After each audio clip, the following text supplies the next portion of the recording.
하도 만들어야 돼. 다들 나오면 지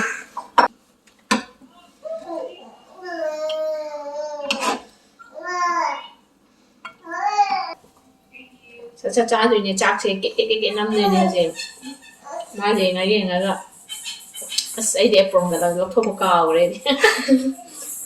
아닌 거로. 마차비 진짜 들이 꾸이드래.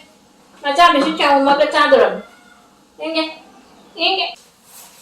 Hello everyone. Masih kuida ba matunda mafam asida mo video nami ai mafam asida video nang ditaba phana kyam kuide tha tari ni pan mo kun suramani ai thong ba tha pa cha ba tha pa gi video ase anang delivery tau cha kan mang de gi ai nam gi trabane ado masidi ai adum time pass tau kam je kai do de mang de adum idom ta le ba se boring adum chore le ba ada mai na se je keno tore idina so chicken thong se biryani thong se haina ram bani ado biryani se de matam yang kuina changba ado process so dum sang bani na biryani se thong de thajari laur me amse ado keno tore itu to iba se morning se ayam chak se thong de ai se ana su late travel ni no ko se ada ediso ayuk se magi lunch ke puro school chakre do riyan cha de ma di chap jam pe le barian se duna magi de kai nom dora dum pije ba do chak se ai tum do be ai so tum tan na ya man sa ke thom ra ni morning se the night na edi yaw ni nom kidan ni mani khara chamin nai hai dare do tum ta le se su yam nungai te nungai tra so kai pai le matang tan na ya da hai bu du ni na kena tore ngang sin chi gai ga dum ngam na be adjust tawe do thaji se jiti on ko pa le yam hei ram ni no ko ade on se la so ko che na sin la ga le ram ni bo upa ga so adu ka ba to su tha do pe ya da ba adu ai ji edi gi sin na hali adu gai cha thongi adu cha thongi tore ne cameraman so le trace jiti tripod ka edi ge ne cameraman oi di ni ngasi se chicken thong ge na tawri ni chicken je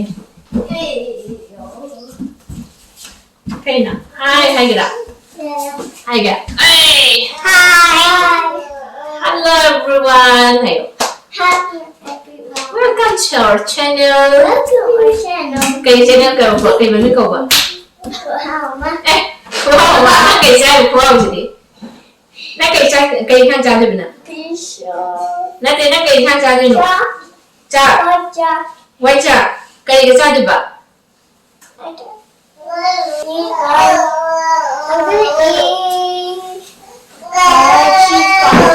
cheese pasta ni na sai morning cha me na ek khao ji sa ya sa khao hai ge I want to eat it now.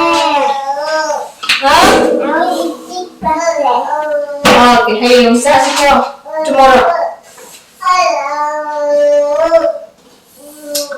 Si sumay taroy kasi si dong kande nung sungai de dong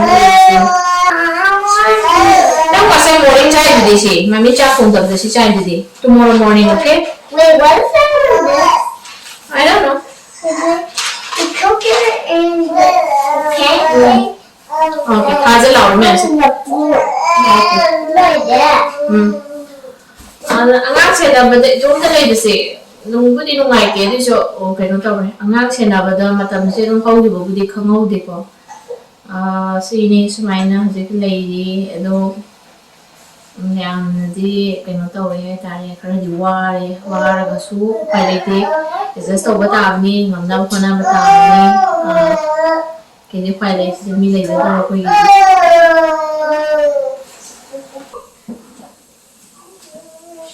insan gì ngâu qua hậu dền leo gì thầu xả đấy thằng ngâu ra kia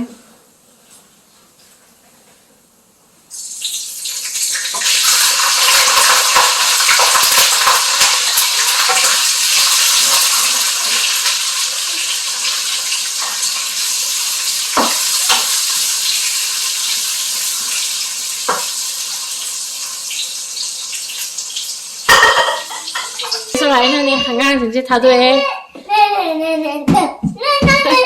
đã xem rồi à hey baby Lang ngako si baby tulog kan.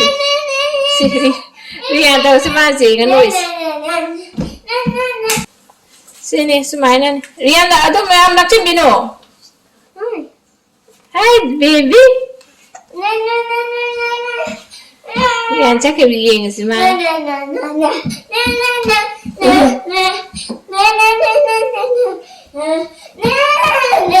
Si tham một số đúng. Ha tha gì vậy? Si tham một số đúng lấy theo là có đúng mà khá đã sao và si mà khá đã vẫn hẳn lẹ đúng uppe mà gì đúng.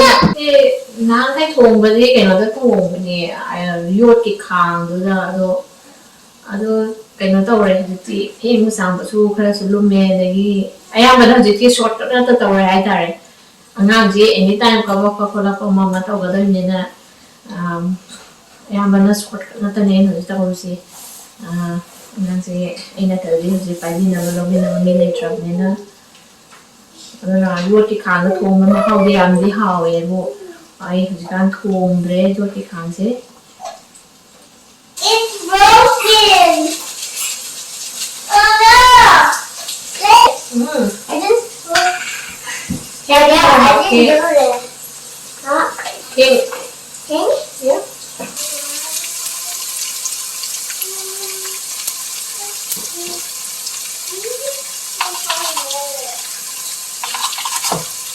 Ai chicken thong của sẽ thùng moro masala cái chắc là số máy na cái nó đơn nguyên hấp thì em vẫn masala xin chị số máy na nó hấp rồi chicken gì ngô vừa đó thùng moro tăng là vậy nè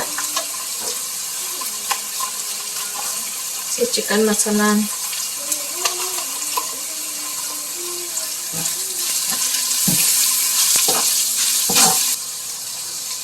chicken gì marinate tâm tâm tàu đấy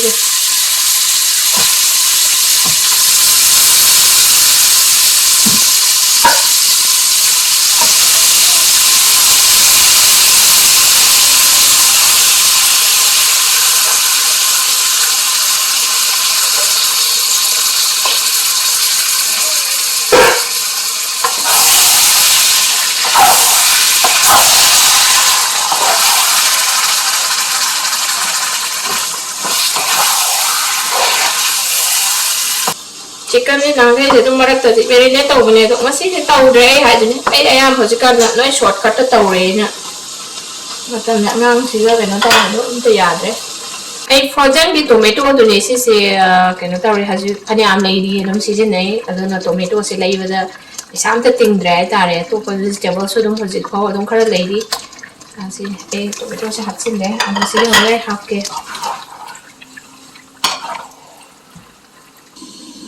thì chắc sẽ phải dẫn sâu rồi ấy cái nó tàu kìa ngâu thì loại xin rồi mà khi làm thế rồi thì cần gì gì bên này alo chỉ cái mà cái nó tàu vào khá thì nó chân ông cái sinh cái khá là khá cao bên này nè đồ ăn hấp dẫn lại cái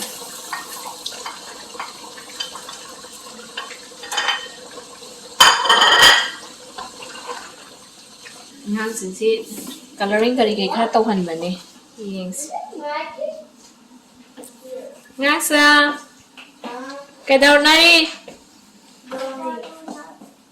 drawing hey thằng gì bị mà cha bị sang cái đầu cái cao rồi gì hay là gì Mommy, I'm drawing a bird. ok hiền cái hàng đồ sang cái đầu para cả cái cao vậy nó hết hình vậy ha ok đây nó hết hình gì vậy ha đây là hết hình cái đầu ngay cô cái đi đến cái gì vậy cái gì vậy fighting cái fighting nó They're fighting each other to see which team will win. ada ama di cái nó This is the same thing. so you saw tao rồi hiền They're getting ready to fight. kana nó fighter rồi nè My friends. hả I'm friends.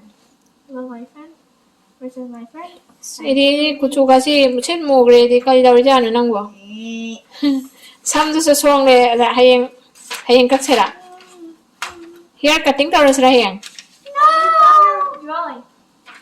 Rian nang cái mũi hiền à kìa Okay. Nah, how much do I take? How much do you carry? Where's the before one? Here. Ano yan gid? This is all my friends. Oh, Yeah. kana na. This is for my Roblox. Roblox? Yeah. Oh. So look at this. Aduna kana. It's Poppy Playtime. Poppy playtime aduna. Yeah. Oh. You have nothing. You Okay. see the prototype? Ah, You can grab mommy roll it. okay. Sino kari? This is a bird. A bird? Yeah. Oh. But when the bird comes there and you fall down, then you do. Apa sih? Like Macam kaore sih. You Madam kaore. Macam dia wala ba? Drop the broom. Nak nama sang yang ngam gitu la lobby dah. Okay, come with me. Sang ngau ni ai thatu biji masai ni ma rocker ha kami juara mana ngatur lokal pi ni. Dia beri antum cai bi dia ke koi ngau ri than dai na. There's the people right behind you. And y'all could be arching up there. Set. Ya. Sa dah kan rồi.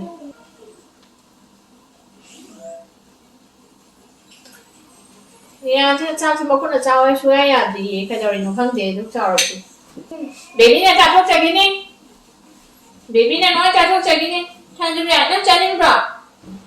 Nó chạy về. He can't eat. Baby can eat.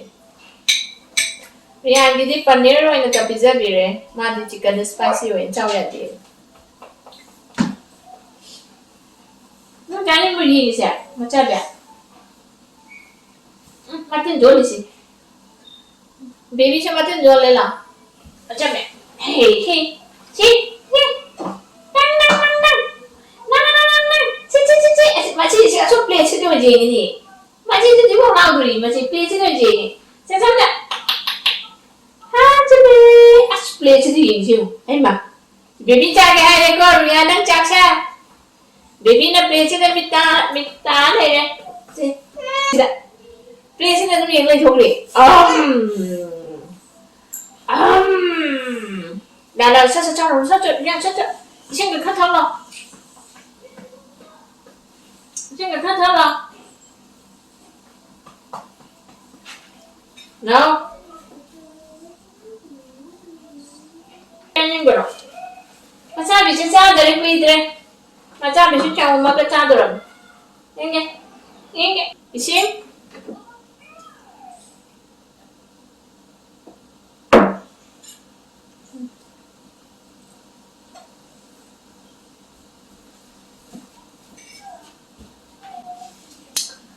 Đi coi đi trang bị cái là trang sao mà tầm sẽ xuống lên nhanh thế mà phong đấy lôi thì phong vợ đi ăn thế nào chỉ biết một chế ba là có trên là cái này mà ăn ra rồi chứ không trái vậy ngang một khăn mà nó đi được chuẩn bị dạy ngang mà nó đi hay bị đâu ngang cái mai câu đi em ăn cho cô mới ra bạn đã ra thì wow đã ra liền thì cha được đó nè anh sẽ sang chụp cái gì cái mình sẽ lật rồi Yummy. yummy I'm put my right there Yeah. gravy I'm half already for Okay, and it looks spicy. it is spicy đấy lại chicken mà ăn cũng bất thường gì mà đi Spicy. xì xà tao đó mà thì em chạy quay một lột thì nó cha ngầm để đi đấy liền trên cái em hấp về tiệm một xài thế nào ngang trên đôi xin cái đấy ngang trên nó xin nó thua nó vậy hai cái lò đi em xin sang gì thì còn thì hấp rồi khai là cái nó khai đua nó hấp cái thằng khai cái mà khi chuyện hấp rồi khai khai đúng không đấy đấy hai cái lò đi em xin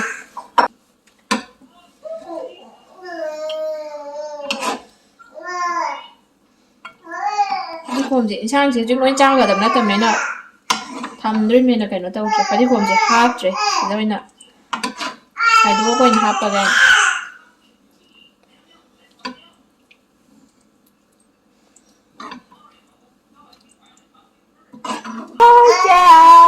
Gotcha. Hi. Hi. Hi. Hi. Hi.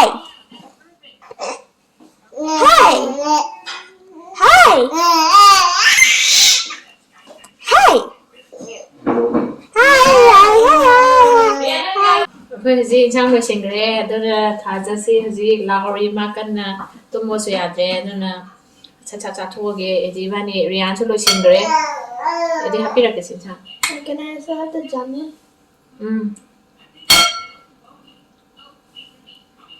사이디 모산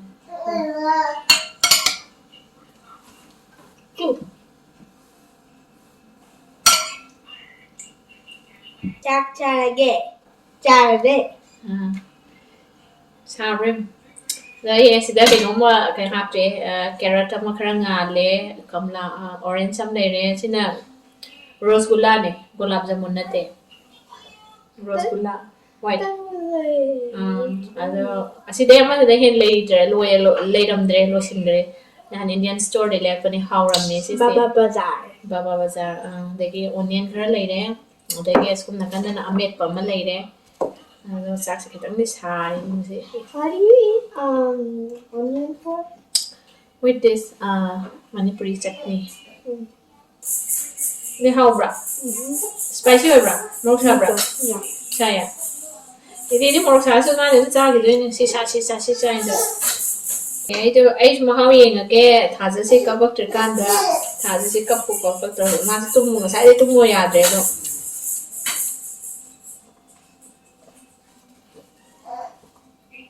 ꯁꯠ ꯁꯠ ꯆꯥꯗꯣꯏꯅꯦ ꯆꯥꯛꯁꯦ cake ꯅꯝꯗꯣꯏꯅꯦ ꯍꯧꯖꯤꯛ ꯃꯥ ꯌꯦꯡꯉꯒ ꯑꯁ ꯑꯩꯗꯤ ꯑꯦꯄ꯭ꯔꯣꯟꯒ ꯂꯧꯊꯣꯛꯄ ꯀꯥꯎꯈ꯭ꯔꯦ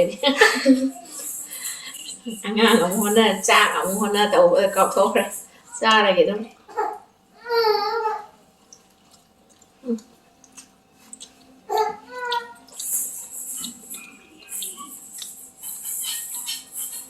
ꯍꯥꯎꯗꯤ ꯍꯥꯎꯔꯦ ꯃꯣꯔꯣꯛꯇꯤ ꯈꯔ ꯁꯥꯗꯧ ꯃꯥꯜꯂꯦ ꯏꯟꯁꯥꯡꯁꯦ ꯁꯥꯔꯤꯕꯩꯔꯗꯤ ꯈꯪꯗ꯭ꯔꯦ ꯍꯥꯟꯅꯒꯤ ꯇꯝꯅ ꯒ꯭ꯌꯥꯟ ꯇꯥꯅ ꯆꯥꯕ ꯈꯣꯠꯄꯗꯣ ꯑꯣꯏꯗ꯭ꯔꯦ ꯍꯧꯖꯤꯛꯇꯤ ꯀꯦꯛ ꯅꯝꯃꯤꯁꯦ ꯑꯉꯥꯡ ꯌꯦꯡꯉꯒ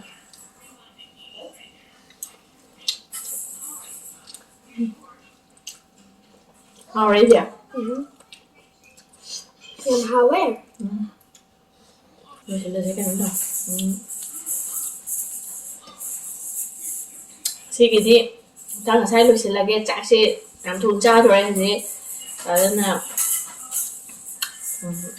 ꯐꯨꯜ ꯅꯝꯕ ꯉꯝꯗ꯭ꯔꯦ ꯃꯊꯪꯗ ꯐꯖꯅ ꯒ꯭ꯌꯥꯟ ꯇꯥꯔꯀꯥꯟꯗ ꯐꯨꯜ ꯅꯝꯃꯛꯑꯒꯦ ꯉꯁꯤꯒꯤꯗꯤ ꯃꯇꯥꯡ ꯃꯁꯥꯗ ꯂꯣꯏꯁꯤꯜꯂꯒꯦ ꯆꯦ ꯍꯔꯤꯕꯔꯤ ꯇꯧꯔꯦ ꯉꯁꯤꯗꯤ ꯆꯥꯕꯁꯦ ꯉꯁꯤꯗꯩ ꯅꯠꯇꯦ ꯍꯧꯖꯤꯛꯀꯥꯟꯗꯤ ꯍꯔꯤꯕꯔꯤ ꯇꯧꯔꯦ ꯑꯗꯨꯒ ꯑꯉꯥꯡꯒꯤ ꯍꯧꯅꯕꯤ ꯃꯃꯥ ꯆꯥꯔꯤꯀꯥꯟꯗ ꯃꯆꯥ ꯑꯗꯨꯝ ꯀꯞꯄꯦ ꯍꯥꯏꯕꯗꯣ ꯑꯗꯨ ꯊꯥꯖꯁꯤꯁꯨ ꯍꯧꯖꯤꯛꯀꯥꯟꯗꯤ ꯑꯗꯨꯝ ꯀꯟꯅ ꯇꯧꯈꯠꯂꯛꯏ ꯃꯤ ꯂꯩꯇꯀꯥꯟꯁꯤꯗ ꯑꯗꯨꯗꯨꯅ ꯑꯩ ꯂꯣꯏꯁꯤꯟꯅꯕ ꯇꯧꯔꯒꯦ Thank you so much everyone ꯑꯗꯨꯗꯤ ꯍꯥꯏꯈ꯭ꯔꯣ ꯕꯕꯥ ꯍꯥꯏꯈ꯭ꯔꯣ Bye-bye.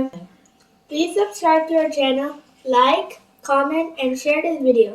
Bye-bye.